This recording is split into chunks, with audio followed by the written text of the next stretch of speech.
आयुष्य जगत असताना आपण समाजास काही देणं लागतो. हीच भावना ठेवून काही लोक आपला संसार प्रपंच सांभाळत सामाजिक काम करत असतात. असंच एक नाशिकचं व्यक्तिमत्व म्हणजे राजेंद्र देवरे सर. त्यांनी जॉगिंग, ट्रेकिंग, सामाजिक क्षेत्रातील कार्य आणि गायकी असे छंद जोपासत स्वतःला उत्तम असं आरोग्याने फिट ठेवलेला आहे. हा सर्व प्रवास आपण जाणून घेतोय एका खास मुलाखतीतून. नमस्कार, मी सुरेश चव्हाण. लोकसाक्षी न्यूजमध्ये सर्वांचं हार्दिक स्वागत.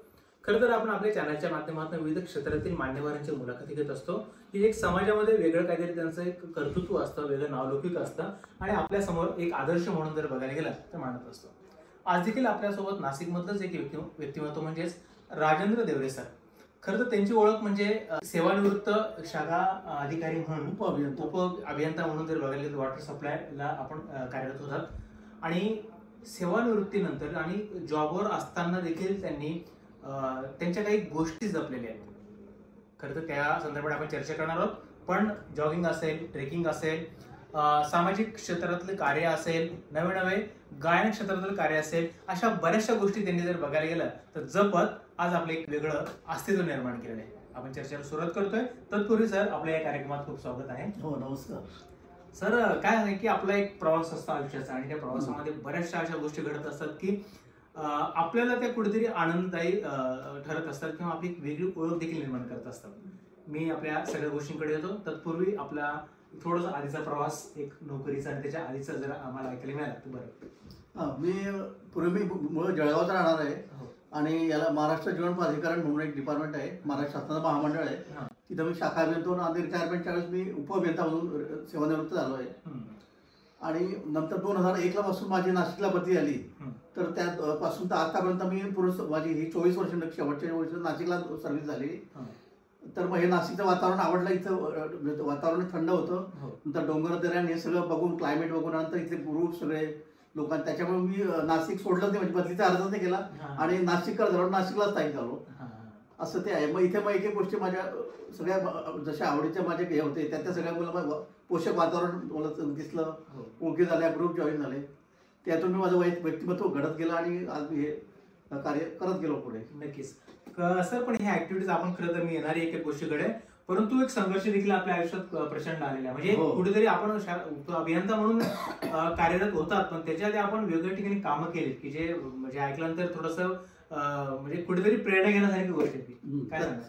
त्याचं असं आहे की मी माझे आई वडील जे म्हणजे वडील जे आहे ना, पूर्वी अशी शेती वगैरे काम करत, 3 एकर 4 एकर शेती होती, कोरडवाहू शेती, त्यात काही उत्पन्न येत नव्हतं आणि काही बिझनेस खेडेगावामध्ये होतं. खेडेगावात काय बिझनेस धंदा काही चालत नव्हता, परिस्थिती डाऊन होती. मी पहिली जेमतेम पहिली दुसरं शिक्षण झालं. मग 3री पासून मला माझ्या आईने मग जळगावला मामांकडे शिकायला ठेवलं होतं. तर जळगावला मामांकडे शिकायला ठेवलं आणि तिथून मग मामांनी माझं 3री पासून मी मामांकडे शिक्षण घेतलं. त्यांच्याकडे त्यांनी सहारा दिला आणि त्या सहारातून मी पुढे येऊन मग 10वी झालं. 10वीला मला म्हणजे 80% जवळपास मार्क पडले.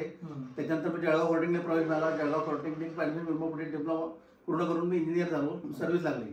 पण मधल्या दरम्यानच्या काळात सुद्धा काय झालं की ज्यांच्याकडे राहतो मामांकडे ते पोस्ट पण होते, त्यांची परिस्थिती साधारणच होती. त्यांच्या कुटुंबात त्यात मी पुन्हा ऍडिशनल 5-6 मेंबर, 7-8 मेंबर. मग त्याच्यामुळे काय झालं की मग मी थोडे काहीतरी काम धंदे करायचं म्हणून मग आम्ही काय करतो, फुलांचे हार विकायचो. नवरात्राचे दिवस आले फुलांचे हार तयार करायचे, फुलांचे हार विकायचे. त्यातून काय 30-35 पैसे रुपये, 2 रुपये मिळायचा. त्याच्यानंतर मग काही असे पपई चेरी तयार करणे, पपईच्या फोडी करून ते 25 पैसे किलोप्रमाणे द्यावे लागतात. मग ते असे रॉ मटेरियल आणायचं, त्याच्या फोडी तयार करायच्या, त्या 25 पैसे किलोला द्यायचे, त्यातून काही पैसे मिळायचे. नंतर मग पुढे चालू उन्हाळ्यामध्ये हॉटेल जळगावला हॉट क्लायमेट असल्यामुळे तिथे लस्सी, आईस्क्रीम हे उन्हाळ्याच्या 4 महिन्यामध्ये खूप त्याची विक्री होती दुकानांवर. मग तिथे एका दुकानावर मी वेटर म्हणून कामालाही लागलो. मग लस्सीचे ग्लास धुणे, लस्सीचे ऑर्डर पोहोचवणे, आईस्क्रीमची ऑर्डर पोहोचवणे, हेही काम केलं मी सुट्ट्यांमध्ये. जसं जमेल तसं करून जेणेकरून 2 पैसे मिळतो आणि मी ज्यांच्याकडे चालणे थोडा हातभार होईल आणि माझा एक खर्च निघेल, हा त्याच्या माझा उद्देश होता. हे 3-4 कामं केली. काही कोथिंबीर विकायचो. माझ्या मित्राचं दुकान होतं भाजीवाल्याचं, त्याच्यावर थोडंसं ओळखी होतं. म्हणजे तू पण कर काहीतरी असं म्हणून कोथिंबीर विकायचो. असं याच्यातून मी पुढे करत करत पूर्ण शिक्षण केलं, डिप्लोमा झालो आणि सर्व्हिसला लागलो. मग इथपर्यंत आलो. मग मामाने खूप सहारा दिला आणि त्या मामा झाले, मामी, त्यांनी मला सांभाळून घेतलं सगळं अगदी लहानपणापासून. नंतर मग सर्व्हिस लागली. मग आई वडिलांना मी जळगावला आणलं, घर भाड्याने घेतलं, आई वडिलांना बोललं. मग भाऊ बहीण त्यांना आणलं, भाऊ लहान भावाचं शिक्षण केलं, बहिणी शिक्षण केलं, तेही भाऊ पुढे आले आणि मग अशा पद्धतीने ते असं वाटचाल करत वा. हे जळगाव मधले हे अशी परिस्थिती करून थोडी हळूहळू देवाच्या कृपेने आता परिस्थिती ओके झाली. आमचं संपूर्ण कुटुंब जे आहे ते पुढे आलं की जे खेड्यागावामध्ये कितपत पडलं असतं हो. की शेतीमध्ये काही उत्पन्न नाही काही त्याच्यात, तर ते जेवढं ह्या सगळ्या याच्यामुळे येऊन ते पुढे आलं थोडंसं चांगल्या शिस्तावर पद्धतीने आमचं देवरे कुटुंब आलेलं आहे. नक्की नक्की. खरं तर त्या गोष्टीचा विचार न करता किंवा परिस्थितीला दोष न देता त्यावर मात कशी करायची हे जर बघायला गेलं तर तुमच्या कार्यातनं नक्कीच सिद्ध होतं सर. आणि छोटं काम कोणतं छोटं नसतं. खरं तर आपल्याला त्याच्यातनं काहीतरी निर्माण जर करायचं असेल तर नक्कीच ते पुढाकार घेऊन आपण ते करायला पाहिजे. हा संदेश मात्र नक्कीच त्याच्यातनं मिळत होतो. सर आता येणार मी नक्कीच आपला सुरुवात झाली आपल्या खरं तर कामाला आणि सुरुवात झाल्यानंतर मग ट्रेकिंग खरं तर काय सुरुवात कशी झाली? तर माझे जे आहे ना माझे मी काय 2000 नोकरीमध्ये असताना पण नाशिकचं वातावरण बघून पण मला जे 3 छंद जशी माझी आर्थिक स्थिती थोडी सुधारली तर तसं मग काय आलं की म्हटलं आपल्या ज्या काही आवडीच्या गोष्टी करायच्या राहिल्या त्या कराव्या म्हणून मी माझ्या नोकरीत धडपडत होतो. मग जसं माझं 2001 पासून मी नाशिकला बदलून आलो ना तर मग इथलं वातावरण बघून माझ्यामध्ये ट्रेक म्हणजे असा ट्रेकिंगची आवड निर्माण झाली. अशी मला निसर्गात फिरायची आवड होती. निसर्गात फिरायची आवड होती आणि ते डोंगर दरे सगळे याचे मोठमोठे पर्वत बघून मला थोडंसं वाटतं की आपण इकडे जावं एक दिवस बघावं असं म्हणून असं काही असेल तर ती एक आवड होती मला. नंतर सामाजिक ती आवड होती. वडील आमचे काय करायचे वडिलांना त्याचं म्हणजे वडिलांपासून वडील काय करायचे लहानपणी मी लहान होतो त्यावेळेस की साखर चहा करताना साखर आणली थोडी उतरून ठेवायचे आणि मुंग्यांच्या वाळून साखर टाकायचे किंवा मग काही कालच्या भाशी भाकरी वगैरे असतील त्याला कला करायची त्यात साखर टाकून ते मग पाण्यामध्ये नदीमध्ये किंवा तलावामध्ये टाकत जायचे ते मासे वगैरे खायचे. ते असं एक त्यांचं हे होतं. कोणी समजा दारात कोणी भिकाऱ्याला तर त्याला भिकणं तर त्याला बसवून द्यायचे आणि त्याला जेवणच करून द्यायचे असं त्यांचं हे होतं. म्हणजे ते सगळं मी लहानपणात बघत होतो त्यातून मला याची आवड होती आणि ते रक्तातच आमच्या आलं. त्याला येणाऱ्या काळात मग सामाजिक कार्य करायची इच्छा झाली आणि मग ते सामाजिक कार्यालाही मग पुढे ते असं झालं. आणि जुन्या गाण्यांची आवड असल्यामुळे तो तिसरा माझा छंद. तो जुन्या गाण्यांची आवड होती. मी रेडिओ पूर्वी रेडिओच होते आपल्याकडे काही गोष्टी हे नव्हते. जुने गाणे रेडिओ लागायचे लताजींचे रफी साहेब मुकेश दादा किशोरदांचे वगैरे. मग ते त्याची आवड मग जशी परिस्थिती होती तशी मग गाण्यांची आवड आहे म्हणून हे जॉगिंग सिंगिंगचे या छंद जोपासला. हे 3 छंद मी जोपासलो आहे. परंतु सर तुम्ही ट्रेकिंग मध्ये आतापर्यंत किती ठिकाणी फिरला आणि बरेचसे किल्ले वगैरे पण आपल्याला. हो. तर मग आता काय झालं की पहिल्यांदा सुरुवात झाली की लोकसत्तामध्ये एक जाहिरात आली होती की वैद्यकीय संस्था आहे नाशिकमध्ये वैद्यकीय गिर्यारोहणगिरी म्हणून संस्था. तर त्यांनी जाहिरात दिली होती की मग धोडप किल्ला आणि कांचना किल्ल्याचा ट्रेक असा आहे तर तुम्ही काय 500 रुपये वर्गणी भरा आणि तुमचं असेल तर ज्यांनी असं नावं द्यावे. म्हटलं तर मग घरी विचारलं म्हणून जाऊन त्यामुळे नाव दिलं. मग त्याचा फोनही केला त्यांना. मग ते त्याच्या अविनाश जोशी काका होते ते वैद्यकीय संस्थेचे होते फाउंडर मेंबर होते ते भेटले. अरे तुम्ही या म्हणे आवड येते या. त्यानुसार मग त्यांच्यासोबत गेलो होतो. धोडपचा ट्रेक केला. धोडप किल्ला बघितला. मग त्याला लागूनच दुसरे मुक्काम करून दुसरे कांचना किल्ला बघितला. सगळे डोंगर बघितले खूप आणि खूपच छान वाटलं ते. मग तेव्हापासून ट्रेकिंगची आवड झाला आणि मी त्यांचा म्हणजे त्याचा एक कायम आजीवर वैद्यकीय संस्थेचा आजीवर सभासद होऊन गेलो. आणि जोशी काका जे अविनाश जोशी काका ते मध्ये कोरोनामध्ये वारले ते माझे मी त्यांना गुरु मानतो. त्यांनीच मला नंतरच्या काळामध्ये 70 ते 72 गड किल्ले फिरलो.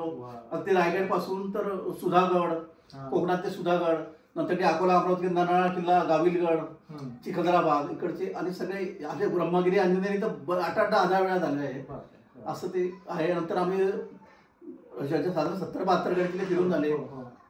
अंकाई टंकाई झाला तोही खूप छान ट्रेक मला आवडला तो. ब्रह्मगिरी परत कोणी गेस्टच्या पाहुण्यात त्यांना मी ब्रह्मगिरी परत घेऊन जातो तर त्यांनाही थोडं छान वाटतं गेस्ट आले आपल्याकडे तर. आणि दर रविवार मी पांडवलीने जातो. आता मी जसे माझे मित्र आहेत त्यांना दर रविवारी पांडवलीत जसं आपण जॉगिंगला जातो दररोज जॉगिंग ट्रॅकवर तसं मी त्यांना पांडवलीने घेऊन जातो. दर रविवारी आमचे 2 लोक 4 लोक जे मी मित्रमंडळी असतील ऑफिसचे असो रिटायर झालेले असो किंवा इतर कोणी नातेवाईक असतो त्यांना दर रविवारी न्यायचा मी दर रविवारी जातच असतो. जेणेकरून ती एक शिस्त लागली सोबतच्या माझ्यासोबत बाकीच्यांचा एक तब्येत सुधारते आणि वेगळे पूर्ण फुल ऑक्सिजन मिळतो.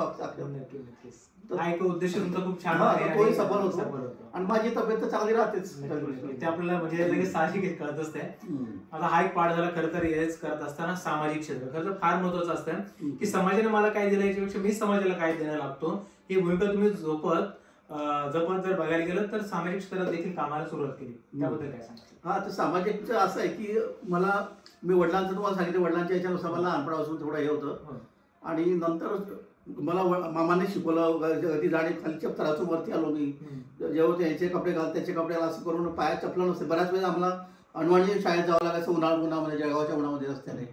तर ह्या सगळ्या गोष्टीतून मला जशी माझी परिस्थिती सुधारली स्वतःचं घर झालं वगैरे नंतर लक्षात की आपण काहीतरी समाजासाठी केलं पाहिजे, की काही लोक वंचित आहेत त्यांच्यासाठी काहीतरी करायचं. म्हणून मग मी शोधत मला सिव्हिल हॉस्पिटलला एक ग्रुप मिळाला की जो सिव्हिल हॉस्पिटलला अन्नदान करतो. तर नाशिक अन्न सेवा समिती असा तो ग्रुप आहे. तर ते चड्डाजी आमचे अध्यक्ष आहेत त्याचे. तर त्यांनी मग त्यांची भेट झाली. त्यांनी सांगितलं तुम्ही येत जा इथे रोज, काही तुम्हाला इच्छा आहे त्यानुसार. मग आम्ही मग अन्नदानाचं कार्य जे आम्ही सुरू केलं.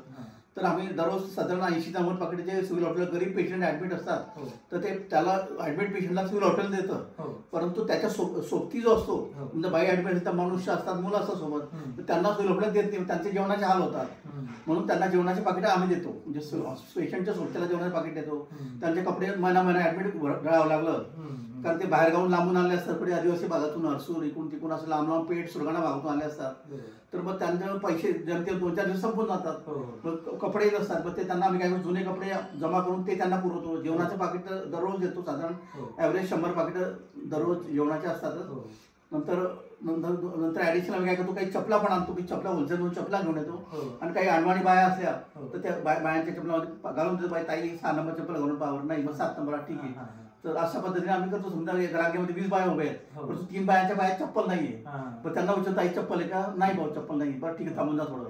मग जेवणाचं पाकिट वाटून झाले मग त्या 2-3 बाया जे असतात अनवाणीवाले त्यांना मग आम्ही ती चप्पल देतो. 6 नंबर 5 नंबर जे त्यांना होईल ते अशा पद्धतीने तेही कार्य याचे जेणेकरून त्याच्या वेदना कमी होती. कारण मी त्या त्रासातून आलोय.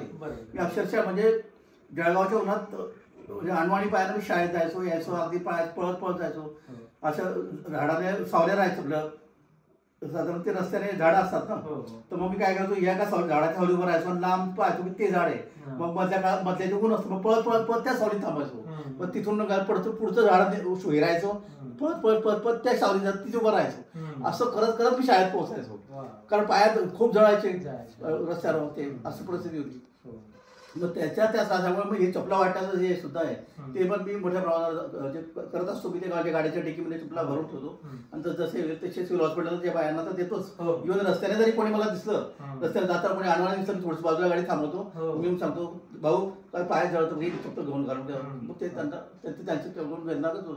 तर साधारण गरीब लोकांना, गरीब जे आहे वंचित आहे त्यांना ते अशा पद्धतीने मी मदत करत असतो. नक्कीच खूप छान पद्धतीने जर बघायला गेलं तर सामाजिक कार्याची आवड निर्माण होणं आणि त्याच्यामध्ये काम करत राहणं सातत्याने हे फार महत्वाचं आहे. आता येणार खरं तर आपल्या सिंगिंगकडे. या सगळ्या गोष्टी करून म्हणजे एकच व्यक्ती एवढ्या गोष्टी करू शकतो हे जर बघायला गेलं तर फार विशेष आहे. सर कसे वळालात आपण याच्याकडे?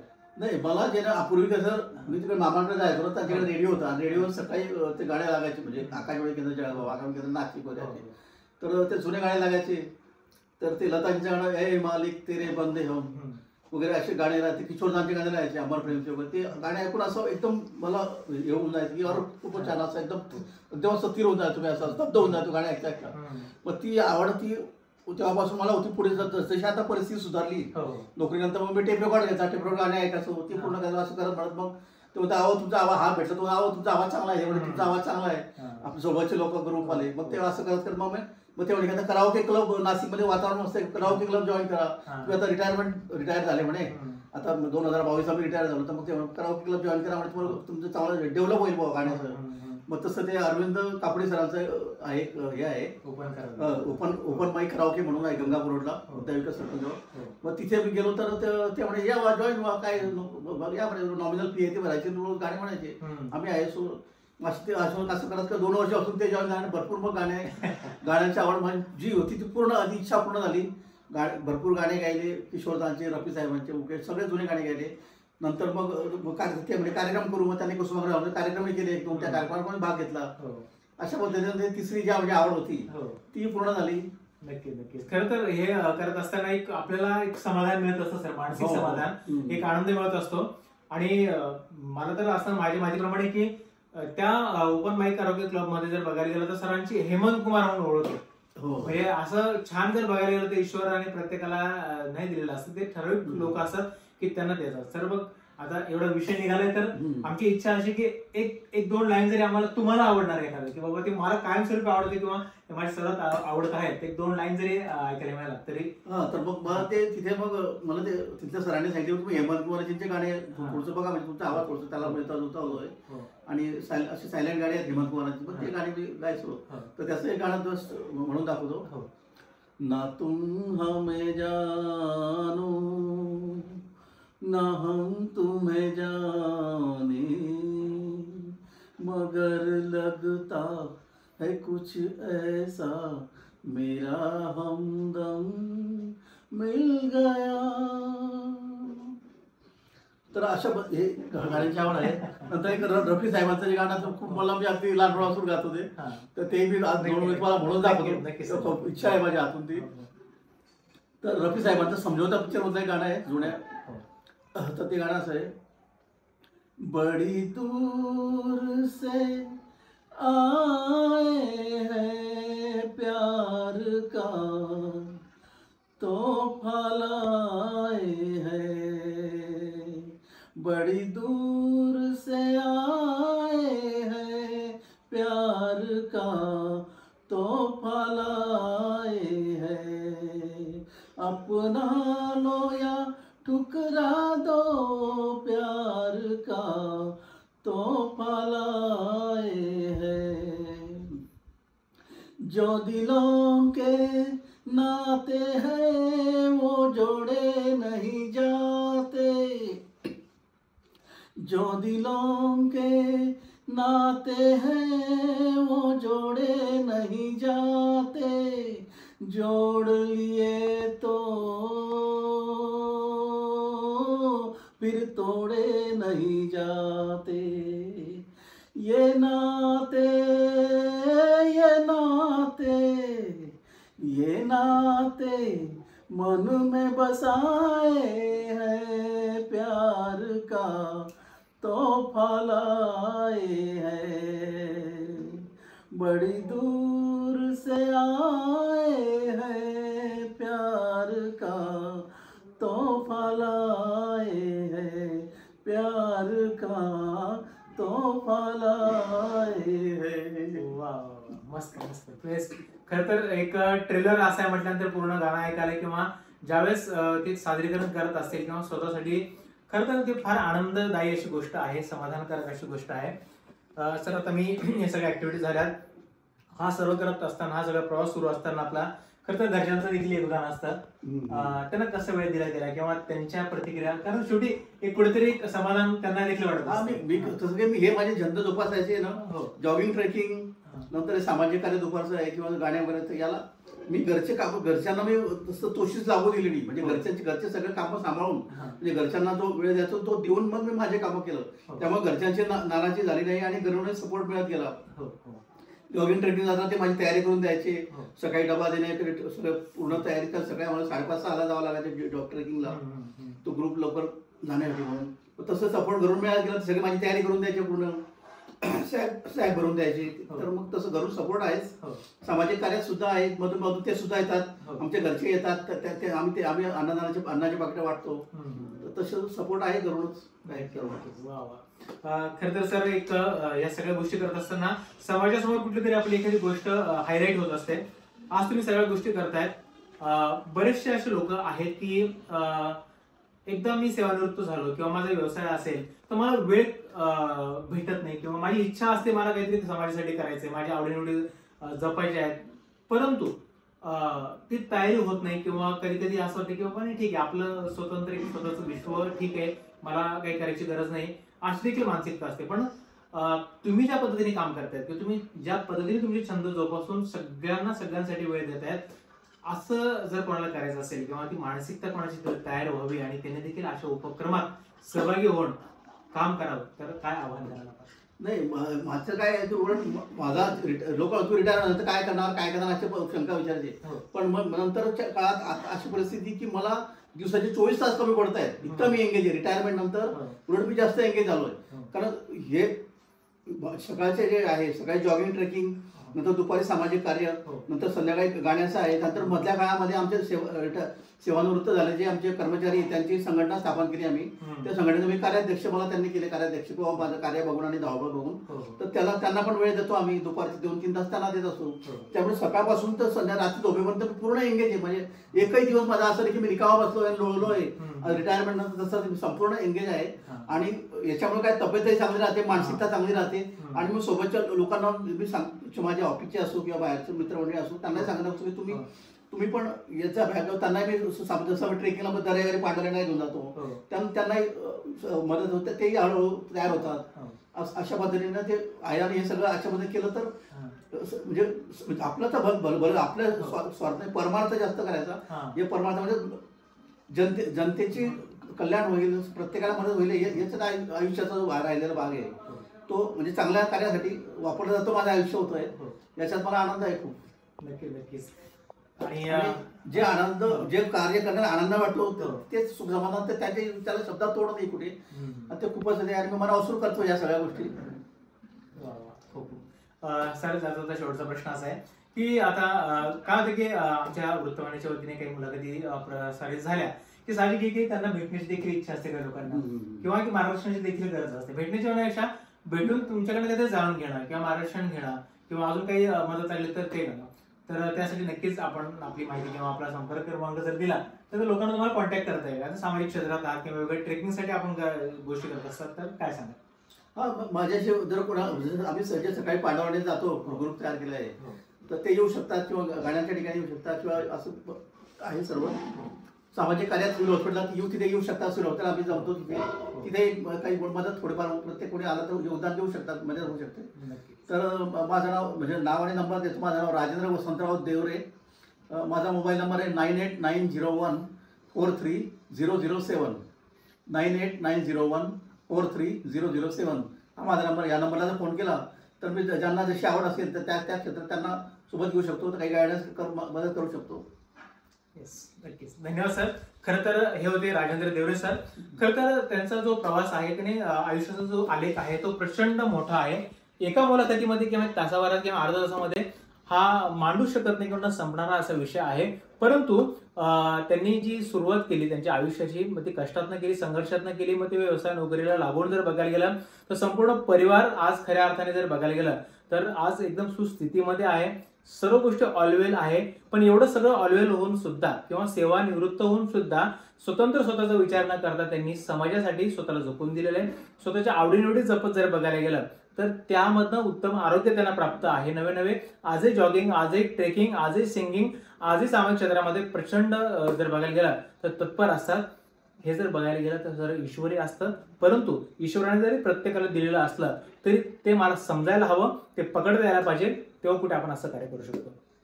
थँक्यू सो मच सर, आपण वेळ दिला आणि सगळी माहिती जर बघायला गेलं तर आम्हाला मांडण्याची संधी या माध्यमातून मिळाली. आणि नक्कीच तुमच्या पुढच्या वाटचालीसाठी खूप साऱ्या शुभेच्छा देतो. तुम्हाला उत्तम आरोग्य लाभो, उत्तम आयुष्य लाभो, नवीन तुमच्याकडे असंच सातत्याने काम घडत राहो एवढीच अपेक्षा व्यक्त करतो आणि थांबतो. थँक्यू. धन्यवाद.